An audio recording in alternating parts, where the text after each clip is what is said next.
All right. I heard you were at Artie's party. Yes. JD shaved, too. JD had that, like... I heard a rumor that you drove down with Jared, your enemy. Howard, listen, I didn't know JD was coming, and JD told me, yeah, he gave me the preview on the text. He goes, I got to drive down with Jared. How do you end up in a car with the guy you hate? Well, originally it started out with me driving down with Tracy. Right. And, the Sirius has like a car or whatever. Can you use a Sirius car? I guess. I don't know. Yeah, they parked the Sirius van, by the way, right in front of my house. Oh, my Hello, party here. Tracy drove down in the Sirius van? Yeah. And then Sirius has a van? It has a car. Yeah, something. I don't know. Boy, if Mel finds out you fucking guys are busy with the van at Artie's party, he's gonna worry about gas and shit. Mel watches the fucking bottom line. Well, I think they had a news presence there. So Yeah, 𝗦𝗵cie𝘄𝗿𝗱 was there. Oh, thank God you thought of that. But so yeah, it was gonna be me and Tracy, and then the day before I find out Jared is on that ride so I was like, all right, whatever. I heard there wasn't a word said between you two. Really? You are the worst storyteller. Let me understand something. You're supposed to go down with Tracy. Some reason you can't go down with Tracy. No. Tracy did go. Yes, we went. But then the day before, Jared went into the ride as well. Oh, so it was you, Tracy, and Jared. And 𝗦𝗵cie Mike. And 𝗦𝗵cie Mike. That was the car. Yes. Wow. Coming home, it was all of us in Gange. That's rocking. So did you? Oh, it was. There was complete singing the whole fucking time from them. It was what? Nothing. It was what? Everyone was singing on the way home. Except you. Except me. What were they singing? Dude, it was like every station they would switch to is a different song, and they would just start singing. I didn't know any words to any songs. What? Did you talk to any at all to Jared in the car? Not really. No. How odd. I didn't really talk, period. Were you sitting next to him? No, both times I was in the back. Was he doing anything arrogant in the car? No, I mean, it's more like everybody else trying to start shit. And that angers me more than anything. Was he in any kind of weird clothing that was inappropriate? Like, remember when he wore his pimp outfit? No. No. Was he trying to be all good looking back there? If you had just met Jared that day, I wasn't the only one who commented he had his shirt off the entire time. Howard, you have no idea. Jared gets there. First of all, I know they drive down together, right? So like, there's already tension. There's no tension. There could be, and I relate to JD like this because I'm more like him. I'm more towards that scale. There could not be two more directly opposite people within seconds of getting to the party. Like, Jared has his shirt on. He gets on a jet ski and he goes takes him 2 minutes to find 10 hot chicks up the road. And he's come back going, hey, I met 12 hot chicks. They want to come here. And you look over at JD. He's got like his shirt on. He's rolling his eyes. Yeah, JD doesn't go near the water. Jared's on the jet ski. Jared's like a superhero. And that's when we remembered, yeah, JD can't swim. Even in water you can stand up and he almost drowned. Oh, I'm just not a swimmer, period. I don't. No kidding. I can't believe you're not a swimmer among all the other things you're not. So, did you take your shirt off at all at the party? No. He was completely dressed the whole time. As a joke, I said, listen, we're going to have a competition. Both JD and Jared are going to get on jet skis, and we can see who finds a group of hot chicks quicker. That's what you should have done. So you happened to notice right away he took off his shirt was looking all hot, right? I wasn't the only one who noticed. No, I'm just saying, but you noticed too. Oh, what? Yeah, well, at first, because there was no one else there, so that's all. All right, within 5 minutes of me being, I know. Okay, I'm not yelling at anybody. Did it piss you off that he was shirtless in a way? It pissed me off that I didn't look like that or anything. So on the way home, like, Jared had a great time at the party, and you probably didn't. I had Jared a fun probably time. had tons of good stories, and you were both sitting there. I don't know anything. Well, I don't know. I guess. Whatever. And when you're in the car and everyone's singing, Jared probably knows all the words to the songs too, right? Well, no, Ganji knew a lot of words too, and wheel in the sky, keep on turning. And then I'm getting yelled at because I'm not singing, and I don't know any words, and I'm like, what a little songs drunk. were they singing? Do you remember? I don't even remember. It was, dude, they were literally switching the channels on the. So it became like a contest to see who knew more song. Like all of a sudden it was like how cool Like they were. they Yes. all knew, and you you lost. didn't. You As lost the bet. usual. You know what? You're cool because you didn't sing. I don't know about that. But No. Cool kids don't sing. You Ganji. I would say at least Jared spends time with the guest of honor. He doesn't stand on the other side of the party all night. Yeah, you know. I didn't want to bother you. I don't know what. What you could have said happy? Did you go say happy birthday I to did. her? I said hello and I said happy birthday. Listen, I don't know if you know this, but I'm not exactly the most, socially easy person in the world. So I'm sorry. When you were coming down in the car, I love you, Rob. You know that, but yes. Look, I said I'm going to get on the jet skis before everybody comes. Jared goes, I'll go with you. Yeah. Well, he rides a jet ski. I don't. Dude, I could ride one of those things. It's easy to sit on it. he does everything that you don't. So where were you sitting in the car? Where was Jared and where were you? Going to Artie's, he was in the front seat, passenger, and I was in the back, like directly behind him. Right. And then Staring at his head. where he could forget about you. Did you ever have any eye contact or anything, or you just kind of avoided each no, other? I Do you speak at all? a little bit here and there. Like he asked me, if I was ready to go, and I was like, yeah, sure. Oh, can you imagine he asked you that? Fucking asshole. How dare he? How dare he? He asked you if you're ready to go, like, you're not ready. Meanwhile, you were ready. Everyone knew you were ready. Tell you were ready. Yeah. Look at him trying to make conversation. Why did he ask you if you were ready when you were clearly ready? Do you have any idea? Were you pissed off when he said, are you ready? No. Say, fuck you. I'm ready. No. Should have punched him. Mr. Am I ready?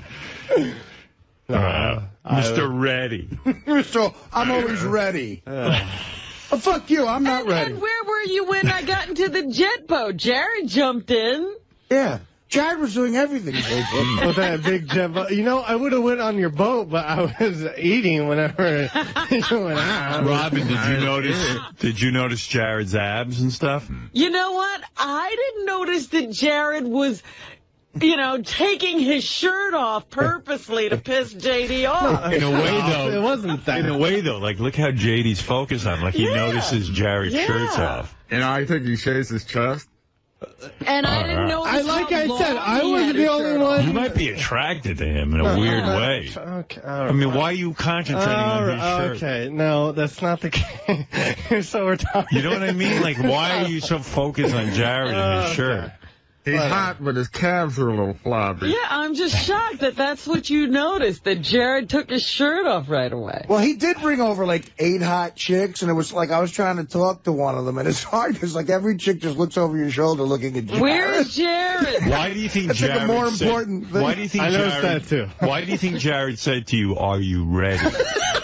No, seriously. Did you not look ready? You know what it is? Because he was JD always looks ready. JD never looks ready, and Jared's always looking ready for something, Like, he probably looked over at JD and went, he can't be ready. Yeah. I mean, I got it. Maybe he's ready for bed. Something else.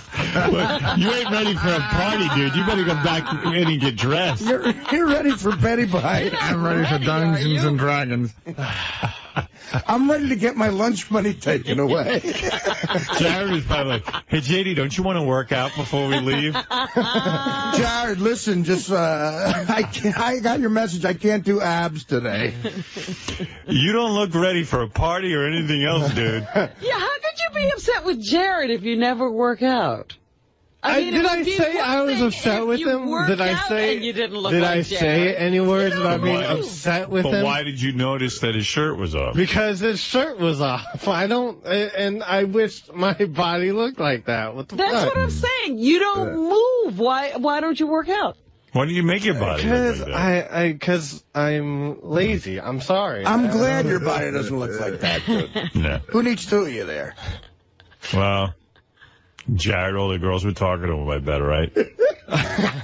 Well, I mean, he was the one that brought him over, and you know, he had the. Did he try introducing you? No, but I mean, I didn't make any effort to talk to him either. Why? So.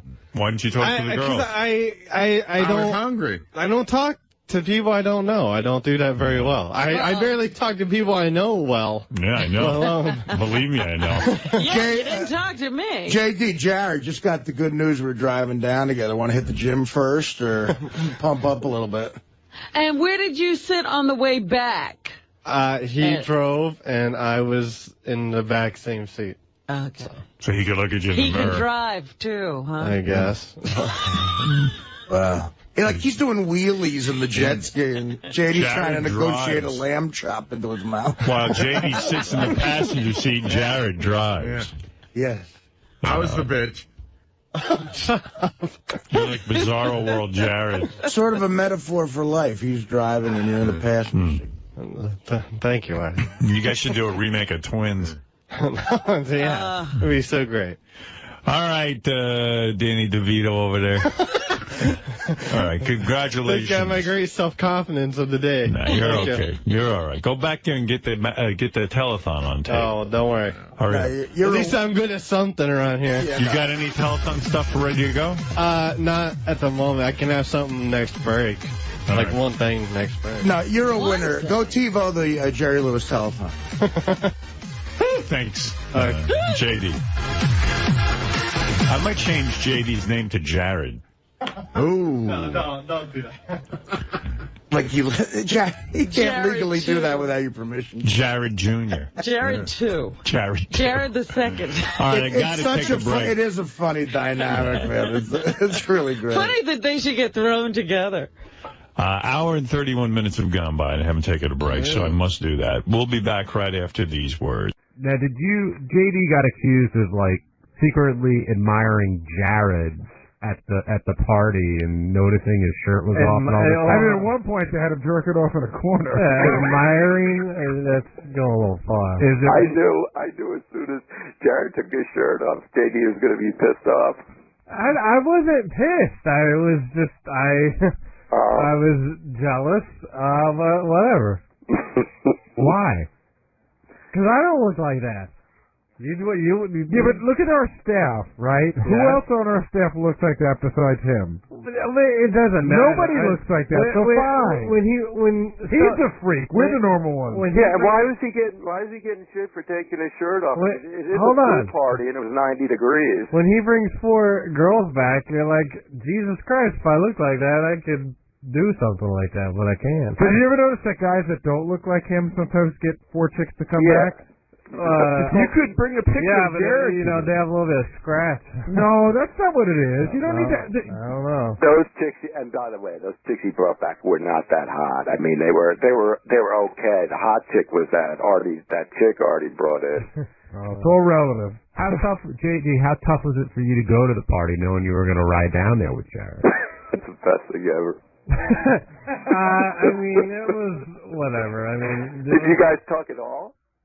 No. Well, did you consider not going because you had a ride with him? For like a second. How much notice were you given? Like the day before. The day before I was going out, I was telling her, I was like, figures. You know what's amazing, by the way? I got to tell you, we're pitching. We have our meeting today, and we're always pitching different things. And one of the things is we're talking about in December a Family Feud. And it's the Harmeyers versus the Jared Fox. And I love the idea of like JD, exactly my dad his dad, his mom, and the guy from Hawaii versus Jared. So, hey, Gary, the Foxes should all be shirtless. Guess what, my mom is not going to be here. So why do you... I could woo her. No, you can't. So why are you spending your time paying attention to what Jared's doing? I wasn't. Everyone else was paying attention to me, thinking I'm paying attention to him. Clearly, JD has no emotion about this at all.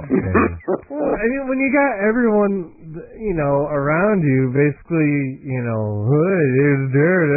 I'm like, come on, whatever. Did you have a good time at the party? It was fine. Drink? A little, yeah, a little bit. A little anger come out with the drinking? Well, I mean, sometimes, yes. Well, what happened? I missed that. What happened? No, I mean, whatever. JD, what does that mean, fine? Like, you go to a party, you had a good time, a great time, a bad time, fine. Apparently Ronnie thinks I'm an angry drunk, but, And that's Ronnie talking. Well, yeah, exactly. Hey, whatever. do you have any part of yourself, like everyone always jokes about, like, I'm really proud of my eyes. I'll put my eyes up against Jared. What's the best thing about JD? I don't know. His patchy. Hey, you know what? After... You took some crap about your personality today. After today, I mean, when you're in the studio and you're told you got you're told you got no great personality or anything, what the hell am I? Do you think you have anything that's superior to Jared? No, right now, no. Do you have a nice cock? Oops, sorry. Maybe. I've got the best pinky toe in the world. No, what's the best thing about JD? I don't know. I think I'm kind of funny, but whatever. I don't know. You're a funny guy. Well, thank you. But Jared's really funny. Yeah, exactly. Well, I think the other thing that you run up against is that you don't like hanging out with people. Like, it's tough for you to sort of hang and get to know people. You've admitted that before. Yes, I'm a very bad hanger-oner. But this is a better party in the sense that this is a party of everybody you know, as opposed to you going into a party of a bunch of strangers. I mean, these are all your friends. Well, no, I mean, there were still a lot of, people that I didn't know that were there. Did you enjoy hanging out with the people? Like, do you have a good time with, like, everybody that you know hanging out? Yeah. But, I'm just, I guess, I don't know. Yeah, why is it such a struggle just to say yes? Who do you hang with? Like, when you go to a party, who do you hang with? Like I knew Steve Randano. Right. Jason Kaplan. List everybody. Dave, I hung out with you. We had fun, right? Yeah, I mean, we hung out for a little bit. I mean, but you hung out with the pool a lot, and I wasn't a pool guy, so. Yeah, it was fine. All right, now we've got the other side of the coin here. Jared, when you found out you were going down with Jake, did this cross your mind, or do you pay no attention to it? I honestly paid no attention, but I heard that JD wasn't coming down. I heard that he heard that I was going in the car and he decided to go with you. Oh, no. I did ask John Hines for a ride. That's true. But I knew that wasn't going to happen. That's true, too. That was more like a flimsy. But I'm saying, you hear, how he's, apparently, watching what you're doing, or people reporting JD everything you're doing. Oh, I'm sure they do. Yeah, but the narcs over here. And why do you take your shirt off, Jared, at a pool party? What's up with that? Yeah, why would you do that in the sun? I didn't know it would cause such conflict. Is that such a crazy thing to take your shirt off and go in the pool, Ralph? It was to rub it into JD, obviously. Clearly. Oh, I missed the joke. I thought Ralph was. I'm like, Ralph, wait, beat the joke. That went right over my head. I know. I was wondering, what do you? I'm sorry, Ralph. I thought you were antagonizing. No, Ralph was walking around with his shirt off also. No one was giving him shit. Because I'm not as handsome as Jared. So, Jay Fox, what was going through your mind on the car ride down with JD? Jay Fox? J-Rod. With JD staring at the back of your head. You know what? I tried to talk to him, but he kind of just blew me off. I don't know if you really tried to talk. I asked you how everything was going, how your vacation was. You didn't say anything. You were just like, it's fine. Yeah, it's fine. What do people want from me? And then JD did get very upset when we started singing karaoke. Yeah, I heard. I didn't get upset. I was tired and half lit, and I didn't know any words to any songs. Well, you didn't participate, right? No, Gansey, I don't sing. Jared and Tracy singing all the way Maybe you back should listen to to her channel with songs with words. What do you do, JD? It's a lot of I don't do this and I don't do that. Yeah, because I don't do anything. How's that? Look, I'm looking at a picture of Jared, who looks like it's out of a catalog, and JD looks like it's the poster for the movie Slackers. Yeah, that was like, but it's all body language. yeah, that was 2 seconds at the party and high-pitched Mike thinking he's a photographer. No, but it's a lot of body language. I get it though. Somebody said like Jared's like a hero and JD's like a villain. That's funny. Because it's like superheroes are always good looking. The villains are like the Joker and stuff. Yeah, it's like that movie Unbreakable. Yeah. How many people would you say were at the party? I wasn't there, JD. I would say a lot. Gosh, maybe like 100. Because there were 100 people that he spent $400 a head. Yeah, I mean, thanks for your call, Patrick. No, it was definitely nice. Was there anything crazy other than like the ice sculpture with Robin's picture in it and the ice bar and? No, just lots of food and the big tent and drinks. Drink whatever you want. And yeah, he had like waiters or whatever. So yeah. Now, were you a guest or did you have to work the party? I was a guest. Were you concerned that you were going to be working the party? Well, I heard Teddy wasn't going to show up, but or wasn't able to come. So I thought I might, if I was called to duty, I would have done my duty. But I don't really have a car to go out and get stuff. So. Hey, was there a good balance of guys and women?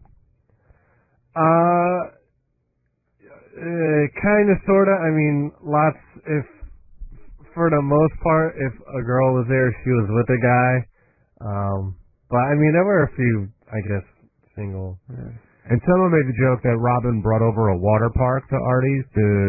What's the extent of the fleet that she brought by? I saw like a boat, her boat, and a couple of jet skis and like this other like boat thing that you can fit 3 people, and someone like kicks their feet, and pedals it or whatever. Yeah, that was one of those things. Did you do any of those things? No activities. I'm not a water guy, Todd. Okay, fair enough. Now, Benj, I almost tried to. Me and Steve almost tried to get some beer pong going, but it was a little too late, I think. Not anymore, because I have experience with it. So, but when you first start doing it, yeah, it's surprising. Why are you laughing at him? I like he's worked out a thing. I'm happy for him. Well, you've met people over the internet as well, right? Well, I mean, mainly off MySpace, and I know what they look like. I'm afraid to go without pictures. Yeah, you had that cute guy that was writing you that you're jerking off with for a while. Okay. That's right. Good point. Ben in Sacramento, you're on the wrap-up show. Thank you. Oh, hey, JD, this is Ben here. Was wondering if you ever thought about focusing some of that negative energy you feel towards Jared and working out, maybe eating right, so you don't feel so awful all the time, and maybe you could, maybe get yourself into shape and have a little more game and not be the guy on the bench all the time and the guy out there doing things. Well, it is something I do think about often, but I haven't really taken any initiative. And I almost like if I want to start working out and like eating right or whatever, I would have to like probably have a trainer and someone to show me what to do. And well, if somebody give me specifics, and I would need like a specific diet, that I could sort of work with, with my weird hours and stuff. Why do you eat what Jared eats every day? So if somebody gave you like a gym membership, would you use it or would you just let it go to waste? I would have to. If I didn't have someone, I don't know.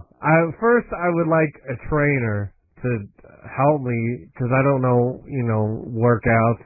Like I was lifting weights early on, like in high school, and then I stopped, and now I'm just like, whatever. I would have to do more than just that. But then, I don't know if I'd want a whole bunch of people watching me work out and stuff. I think most people would think of you as like a normal, handsome guy. Like, do you think of yourself as like? How would you rank yourself 1 to 10? Maybe at least a 5, but a low 5. So a low 5. Like, who here is like at your level? I'm not going into that. Why not? That's causing trouble right there. I don't know. Because I don't know. So do you feel like you need instruction almost? Like someone tells you do this, this, and this, and then you'll be able to do it? I would think so, but I wouldn't know until it was actually happening, and then who knows? Megan Boston, you're on the Wrap-Up Show. Okay, so first of all, I want you to know that I adore JD. And has he ever had a makeover? Yeah, a long time ago. That's it. Okay, so listen. My cousins and my girlfriend and I think he sounds really cute and really funny, but we just think that he needs a little tweaking, and we will totally do it pro bono. Come, take you out, especially if you guys give us a budget. $500. I guarantee we can get this guy. First of all, JD, you need to lower your standards just a little bit, because you're around all these porn stars and all these beautiful women, and you need to be with a regular girl. But I feel like you don't know who I talk to and stuff. I don't talk about everything that's going on with me. True. But I just feel like, have you ever seen that show on MTV, like the Pickup Guy, where guess what? I have no desire to do anything like that. No, but we just need to give you a couple of some confidence. How would you tweak them, Meg? Okay, what's a couple of quick things? First of all, I would give him a tan. I would give him a couple of new outfits, and I would bring him out with our girlfriends. And if he was around the girls and other women saw him around us, hanging out, that he could be a friend, that he could socialize, they would think he was awesome. Let's do it. I am not interested. Yes, you are. No, I'm not. But you have one a night with Jared. I did. I didn't. No, I wasn't. Jared sucks. Why does Jared suck? Because we love JD. He's a real guy. Jared, you can tell he's just he's cocky. He gets the women. JD is a real guy, and I think that we could set him up with an awesome girl. I know girls that would like him. I just think he needs just a little tweaking. Would you be the type of awesome girl that would be interested in dating him? I'm not single, but if I was single, I totally would be. Of your friends that you want to take him out, would any of them be the awesome girls that want to date him? Yeah. Does this drive you nuts, JJ? Yeah, because the thing with makeovers, I hate makeovers. I hate makeover shows, and makeovers, just point out your flaws, I know I'm ugly and stuff, or whatever. You're not ugly. Okay, whatever. I know I'm not I'm sure I could look a better way or whatever, but. That's for me. Let me just tell you this. I do makeup for women, and I can just pull out the things that look good on them, and I could do the same thing for you.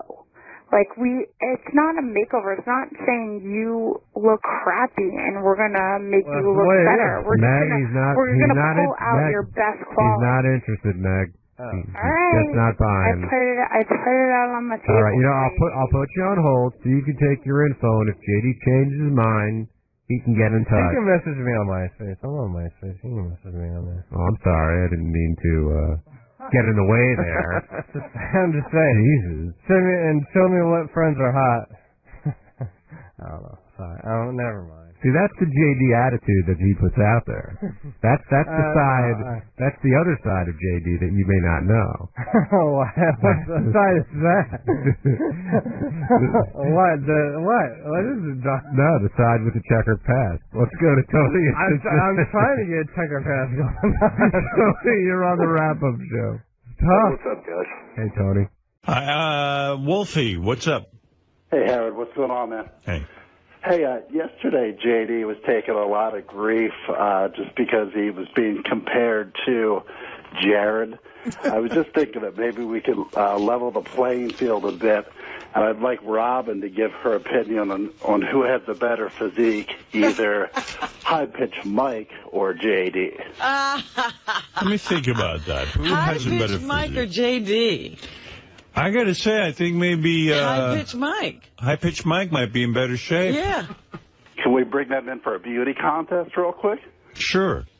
We should do that. Just physique alone? Yeah, you better go with physique. You know, I see what JD eats. He eats a lot of fried foods and fast food. Always at the fast food. And he's starting to get little titties, moobs, they call them. Man boob, moobs. Moobs? He's starting to get some moobs and a belly on him. Well, he's soft. Moobs. He's just, he's turning into like a blob. Yeah, and a big pale one. Yeah, I'd say throw. By the way, JD will never take his shirt off in public. That's what I heard Really? about Artie's party. Did he ever take his shirt off? No, he never. Well, he didn't take anything off. As a matter of fact, he makes me look like, Matthew McConaughey. Right. He had not only a shirt on, he had a sweatshirt on. Yeah, there's something up with him. Like he a never hooded got sweatshirt. near, there's again, there's the swimming thing. He can't be near water. What is everybody talking about? Who's in better physique? Do you think you could be? I'll say High-Pitched Mike because I'm not taking my shirt off. Well, let me ask you I something. took it off at hedonism. That was enough.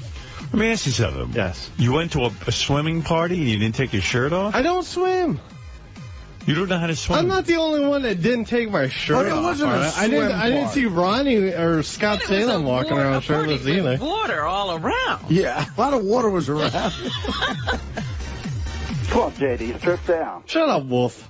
Do you think you could beat? Stick to your Baba Booey shit, all right? Leave me alone. Do you think you could beat High-Pitched Mike in a beauty contest and a pose down? If I give you like a day or two to Howard, prepare. High-Pitched Mike was there too, and I don't know. I think that'd be a good contest. I think High-Pitched Mike was at your house? Yeah. Oh, you guys really have made up. Friends. We're fine. Yeah. Oh, we were loving each other. Wow, that's nice. We're at the ice bar together, not drinking. I don't know. I think it'd be a closer thing than you think, JD. He might win this it doesn't matter. I don't care. He can win. Does High-Pitched Mike not drink? I don't think he does. So now you're gravitating toward people who don't drink like yourself. So Mike is in your circle. Yeah, Mike's not one of your fun guys. Like you used to hang out with only people who did drugs and drinking, and now you're looking for friends who don't drink. I used to hang out with people who drink or do drugs. I call them fun people. Right. And High-Pitched Mike was the only other guy in my party not drinking, so just me and him. You were clinging to him. JD, make a bicep. Let me see if you have any kind of arm muscle. Go ahead. Let's see what you got there. Here he goes. Let's see what you got. Taking off his horrible sweatshirt. And, oh my goodness! Yeah, you got some biceps. Wait a minute, Howard. Let him do it again. Come on. The bicep slipped under his arm. I saw some definition. No, you did not. That was his Look T-shirt. at Where? that. He's got a big bicep. You can't define JD. Let's see the six-pack, JD. Shut up. You got a six-pack? No, I don't have a six-pack. Yeah, at his Or my desk. shirt would have been off. I see. What All do right, you well, got under there? Nothing. What do you care all of a sudden? we think High-Pitched Mike would win between him and JD. And JD, I'm here to say that you should do this because you might have a shot. You got a big gut. You got to work on that. It's not You're a that young man. big. It's whatever. Let me see. Lift up your shirt. Lift up. Come a on. little bit. Go ahead. Come on. Let me see what you got. No one's Did you watching. see us say hedonism? Like, it's basically the same. Let me see. Fucking Howard TV. You know. All right, enough with the sweatshirt. Just let it go on the floor. That's fine. Put it on the Still couch. carrying on with the T-shirt. Not that bad. It's not horrible. Better than me. You're a young man. You could work out a little bit. I know I could. All right. You don't look that bad. Well, whatever. You can take your shirt off. Well, I don't. Maybe he could beat High Pitch Mike. I'm telling you, he could be Jared if he really worked out. I for sure I could. It'd take a little while, but yeah. I'm sure I could. Johnny Frotto, you're on the air. Go ahead, Johnny. See you later. I'll play you this tape, too. This is, remember yesterday JD said he was in a car with Mike Gange driving down to Artie's party or driving back from it, and Gange, was singing. He said everybody in the car was singing but him. Yeah, and you know what? I side with JD on this. I'm listening to this, and, Gange's... in there, the radio's on and he's singing, and it's annoying to people. It's no one wants to hear Ganges. Listen to this. This is actual tape from the car. Oh. And if I was JD, I would have just taken my shoe and hit Gange over the head with it until he was unconscious. Knock, knock, knocking on heaven's door. All right, I'll sing it now.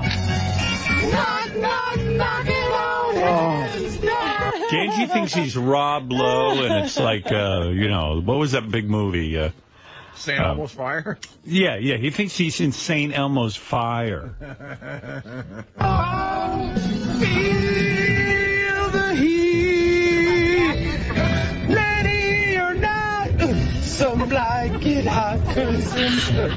Holy shit. I wish I could have heard this before the party. I wouldn't have let him in. Yeah. And he starts yelling at JD, how come you're not singing? How come you're not having fun? And it's you know what, Gange, shut up. You're a nerd.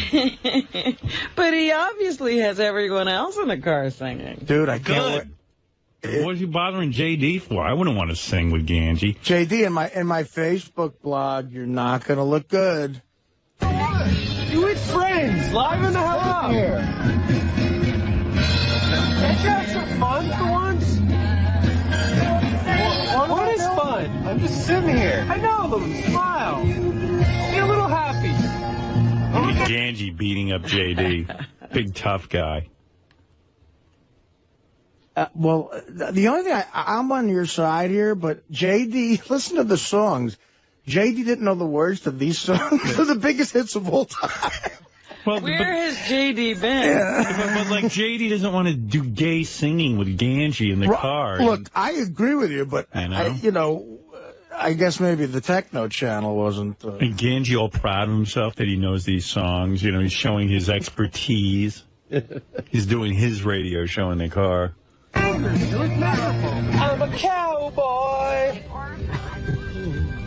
on a steel horse I ride. Would you want to hear this? No, I would be mad because I can't hear the song. Dead or alive. High pitch Mike. Want it. Dead or alive. Shut up, Gange. Oh, that's a good one too. Come on. All through the night.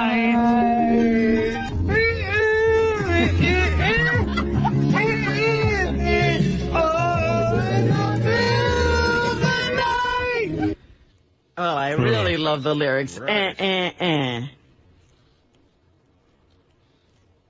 was in that car? High Pitch Mike, too? I think Jared, High Pitch Mike. Yeah, and Gange and Tracy. Oh, Tracy. Wrap-up show semi-regular J.D. Harmeyer now joining us. What was the deal with High Pitch Mike and showing off his body? And that was this guy named Wolf, who is such a brilliant genius, constantly trying to think of ways to get on the air, on wacky topics to bring up, weird games to play, mainly with Mr. Gary Delabate. And he decided to throw in he decided to throw a curveball today and do a game with me and High Pitch Mike.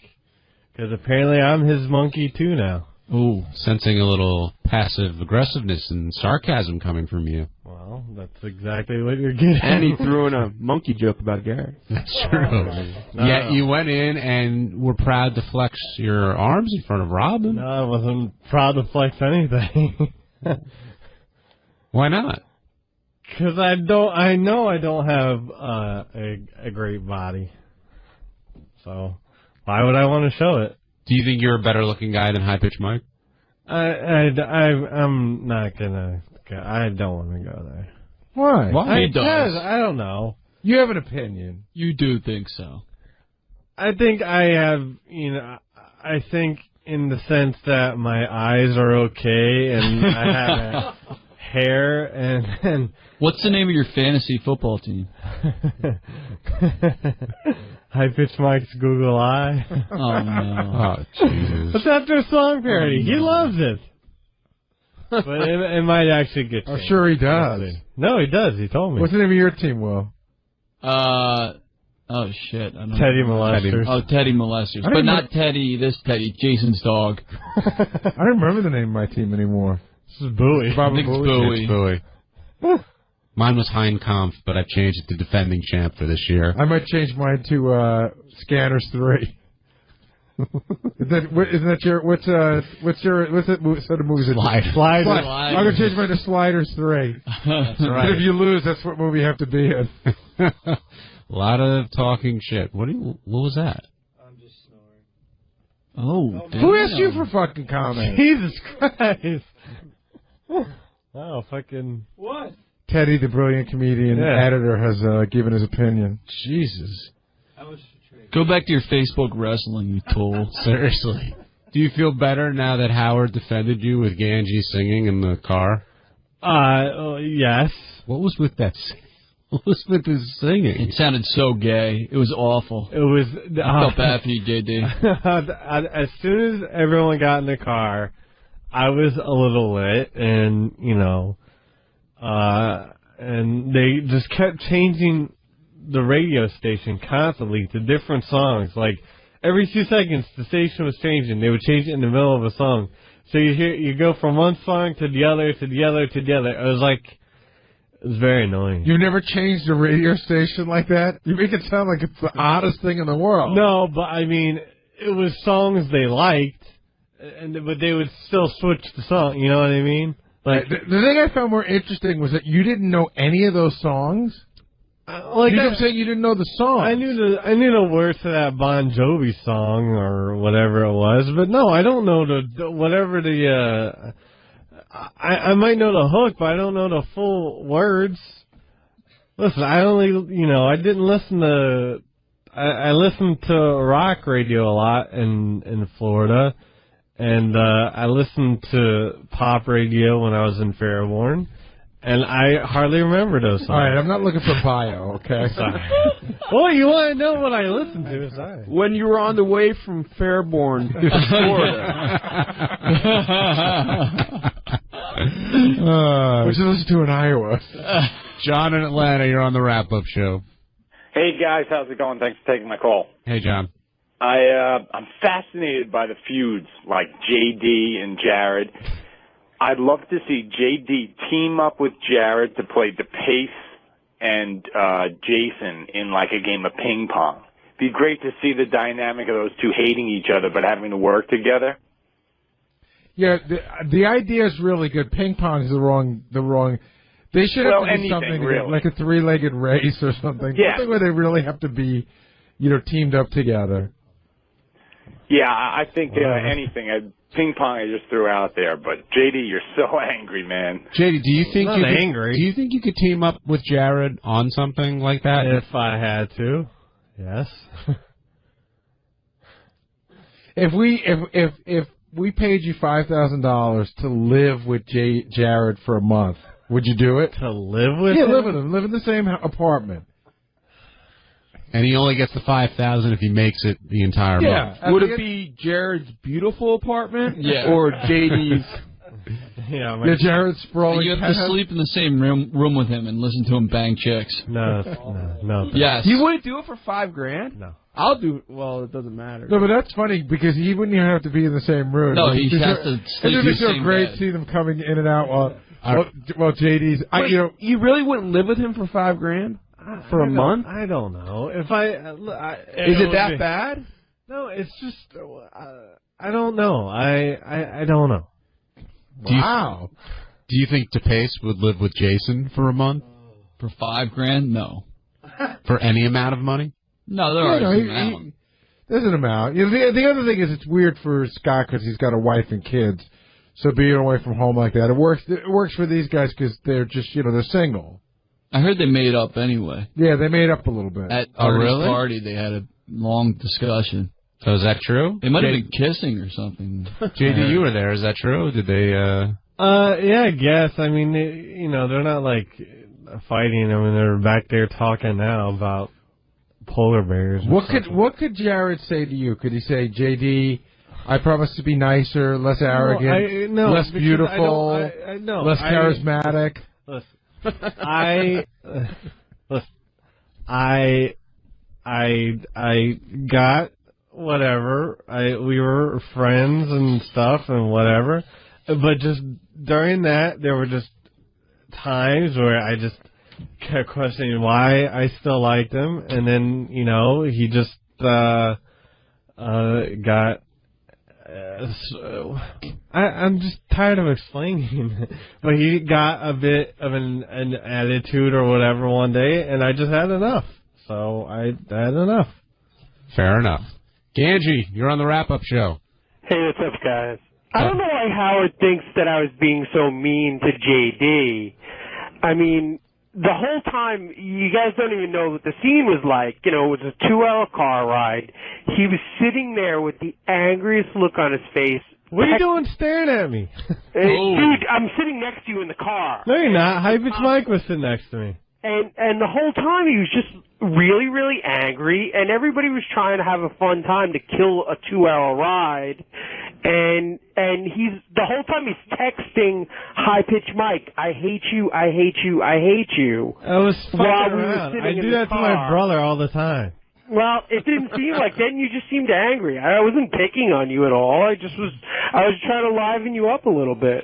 Well, I don't need you livening me up. Well, we were all having fun, and we wanted you to join in. I was having fun myself. Don't worry about me. Worry about yourself. You weren't having fun. If you were having fun, dude, you said you were miserable. I didn't say anything. No, you did. You said you were miserable. No, I didn't. I said really those exact words. You did. You said you were mad. You said you were angry to be in the car with us. Ganji, Howard accused you of showing off, I guess. And I wasn't showing off. I mean, it wasn't me. I didn't start the whole sing-along thing. I didn't start any of that crap. I was just going along having a fun time like everybody else.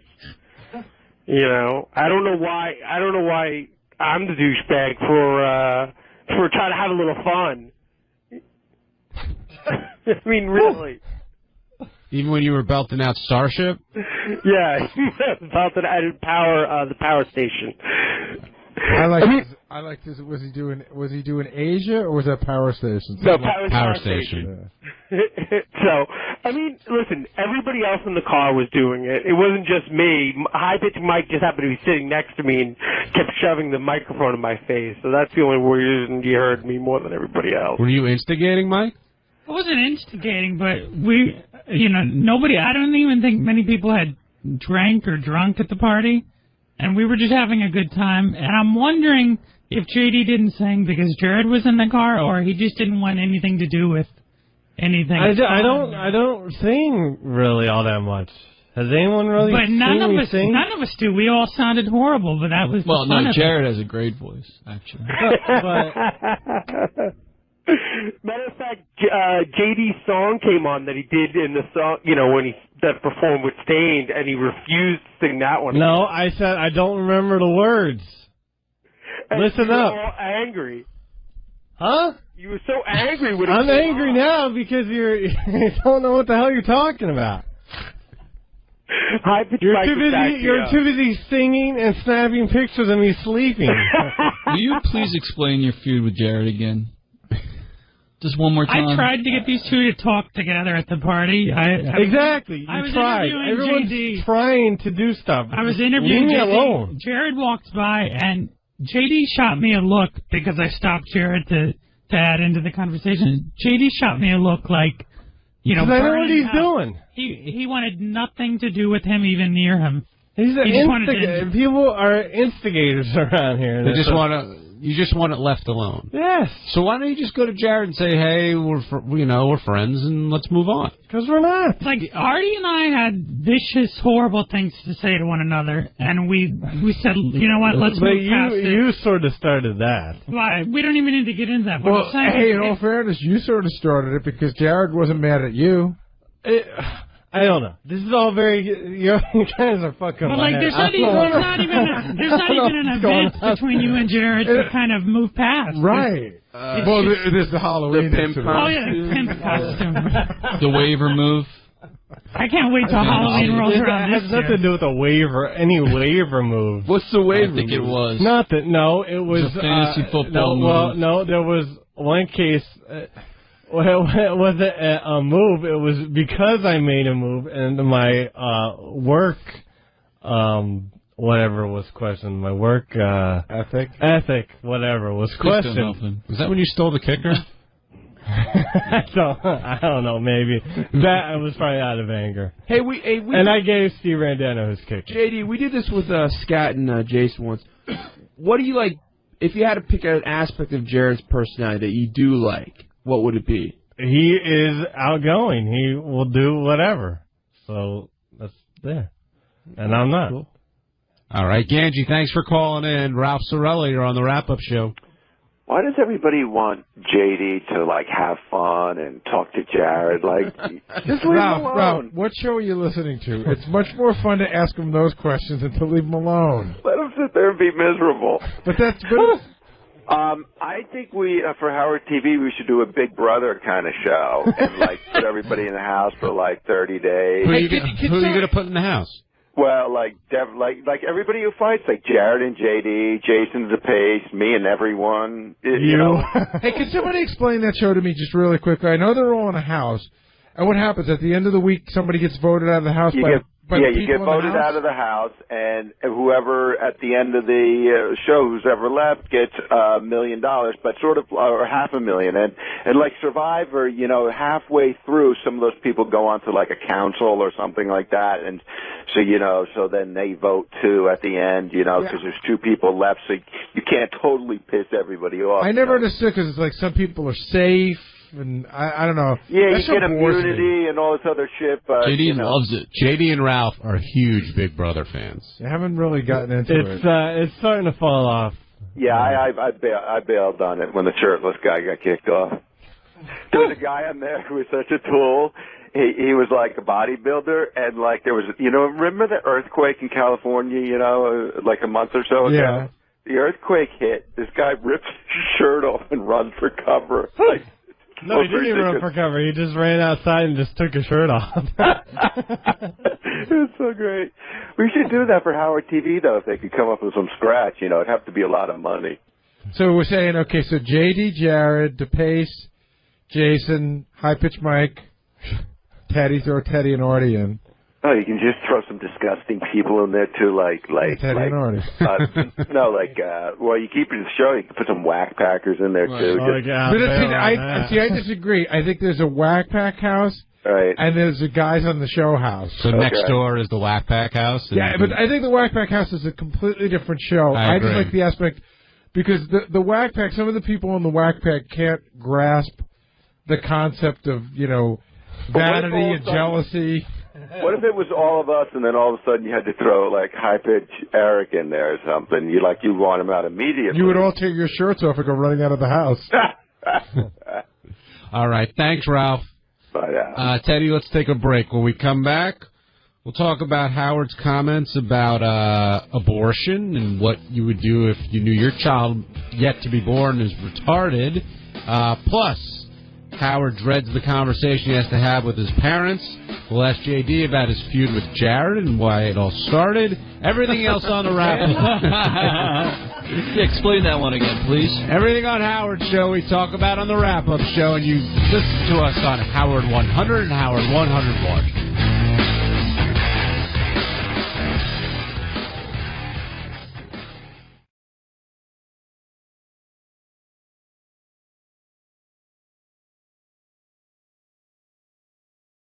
It's a sharp look. It's scrawny. It's got the glasses on. It's good stuff. All right, man. We'll see you in there. Peace.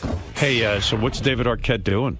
He's standing out there. Hanging out. Wait, he was, just talking to guys over at TV. Is he learning anything? No, he's just waiting to come in. I wasn't even sure what David wanted to do. Does he want to sit like in 𝗦𝗫𝗄𝗿𝗍's chair, or? I'm not sure either. I know he wanted to come get him in here now. Why don't we discuss it with him? Well, he wrote me an email and said, "Do you think it would be, of any value to you to have me come in? I'd love to just observe the world's greatest radio show." There he is. There's my man. Hello. Hey, David. Hey. Good seeing you. Thanks, pal. I love this guy. He's a great guy. I love you, Howard. I didn't know what. I just snotted all over myself. You make me laugh. That's what love will do to you. Hey, David, what are we doing again today? When you wrote me the email, I was like, hey, that's cool. I mean, David wants to come in for the day. It's cool, but I don't know. I mean, what do you want to do? Well, listen, we don't know how long you're going to stay on here, Howard. Right. Probably, I wanted to come in and see what the hell's going on here. To see if I could get any info. We all want you to stay, just so you know.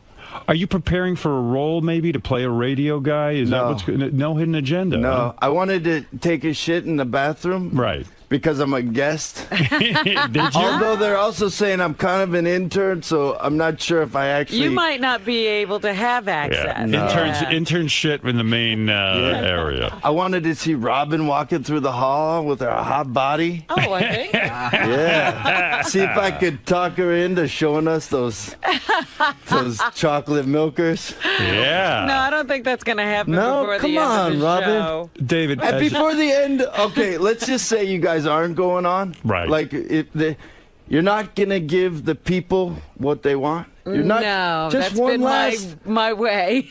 No. You got too much class.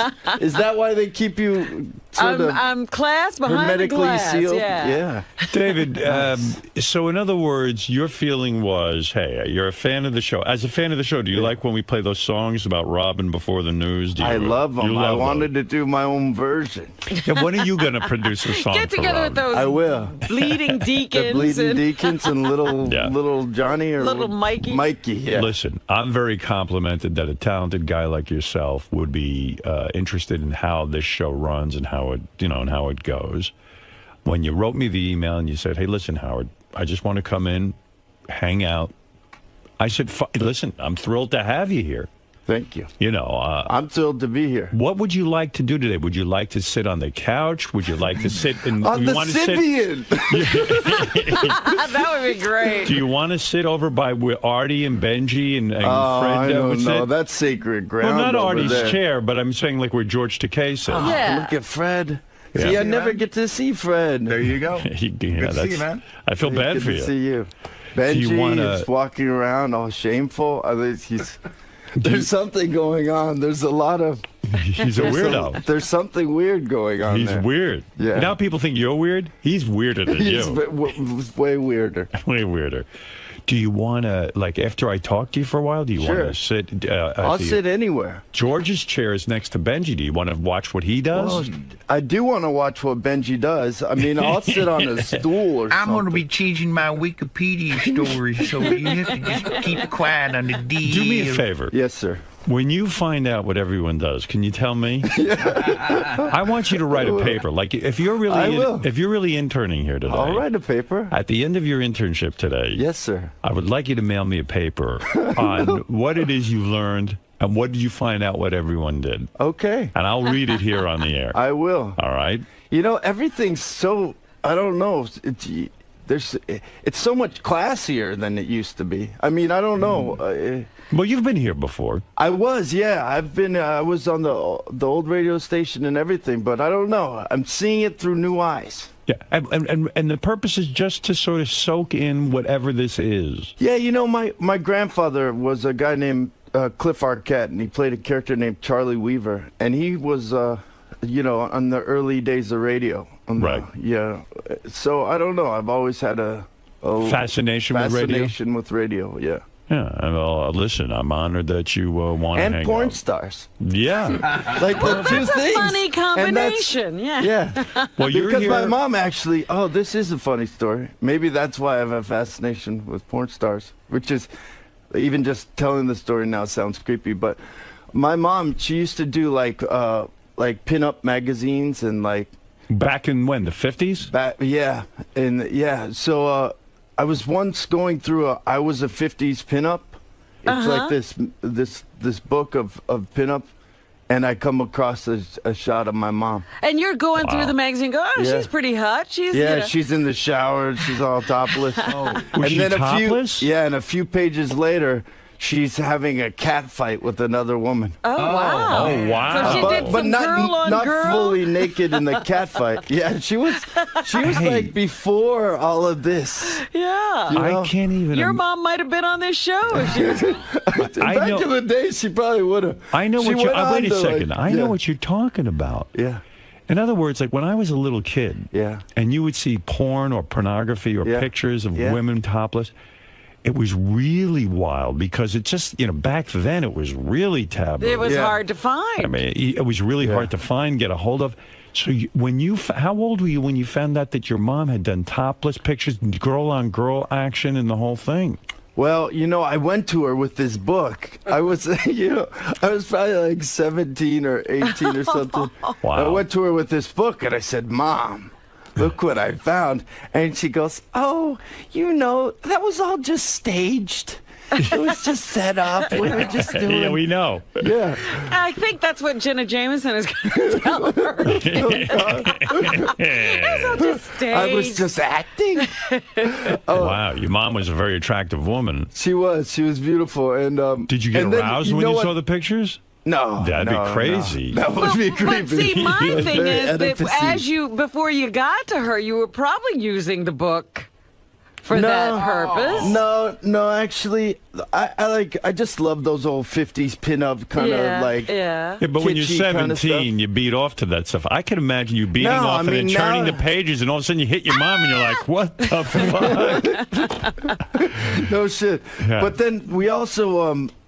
My sister, Patricia, decided, both of my parents had passed, but since she passed, my sister decided to look up a maiden name because she was married once before. Right. And we looked up her maiden name, and we found her in this movie called Olga's House of Shame. Wow. And now Olga's House of Shame is like a total B-movie, crazy movie. It's like, John Waters, like, was she nude in kind of film. I think she might be nude, yeah. And she got her breasts cut in it, and she's like being tortured. Oh, dear. Wow. It's awesome. And that's hardcore for back then. In the 50s, it's a whole different thing even. Yeah, I mean, it was definitely like a wild. racy, probably unrated. But your grandfather, her father, I assume, was this... no, it was my dad's dad, was Charlie Weaver? Yeah. Oh, okay. Her grandparents were from Scranton, Pennsylvania. She must have been nice like she must have been the black sheep of the family, though. I mean, going and doing porno back then? Well, it wasn't porno. Really. Girl on girl. Look, that was racy for that time. That's porno, my friend. Girl on girl. Girl on girl. I know it was staged, but I don't care. Come on. So, did your mom have big boobs? The point of the story is... Oh. Robin, it's not so shameful to show your milkers once in a while. Because your mom did it. Okay. I know.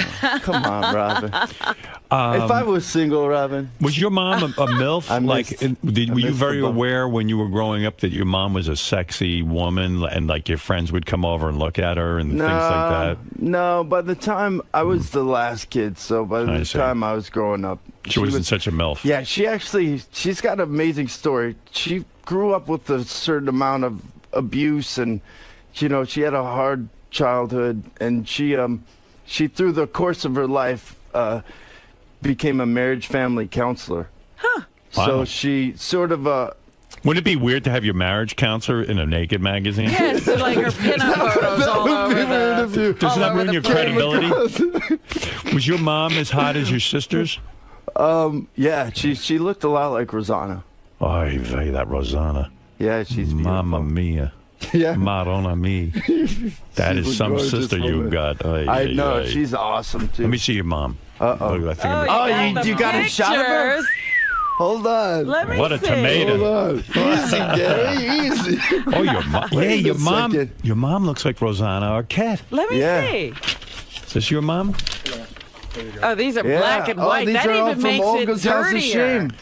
This is... I'm Mr. Skin. Mom's a Mr. Skin. This is awesome! Your mother's on Mr. Skin. Oh, I love You know that. what? They probably have like generations. Your mom and your sisters are on Mr. Skin. Oh, wow. Your mom's name is Brenda. This is awesome. Brenda Denault? No, yeah, that was Denault. her sort of Stage first name. marriage name. I see. Wow. Boy, I could see where Rosanna got her looks. Wow. I'm Mamma mia. And her breasts. And I see and your mom's titties are all slashed up because it's a slasher kind of film. Yeah. Oh, that's crazy. Look how hot your mom was. Wow, look at that. How old was she I'm when not she... sure I should have shared this story. No, I'm just kidding. How old Well, now you've seen mine. They look like that. Oh, I'll be Robin, you tease. Do you realize millions of men are going to jerk off to your mom tonight? Oh. You've just increased. Hey, you should. I mean, she's dead now, so I hope when they're jerking off, they. Did you not know that your mom is on Mr. Skin? I didn't know that. Wow. A lot she's on Mr. Skin. Look at a lot of her. There's a guy taking a soldering iron to your mom's tits. Wow. Hey, that's crazy. You got to pay the bills, Howard. Yeah, I guess so. Well, your mom was some looker. She was gorgeous. She's such What a happened? sweetheart. She so died then young. She went through marriage family counseling, and then she was on her deathbed. She How died old of was she? breast cancer. Ah. But she was on her deathbed, and she finally got her certificate. And it was kind of a important moment because it felt, I was like, Mom, you got your certificate, and it's kind of like she graduated. She sort of put an end to her sort of abuse and sort of dealt with all of her stuff and helped a lot of people. So it was a beautiful sort of thing.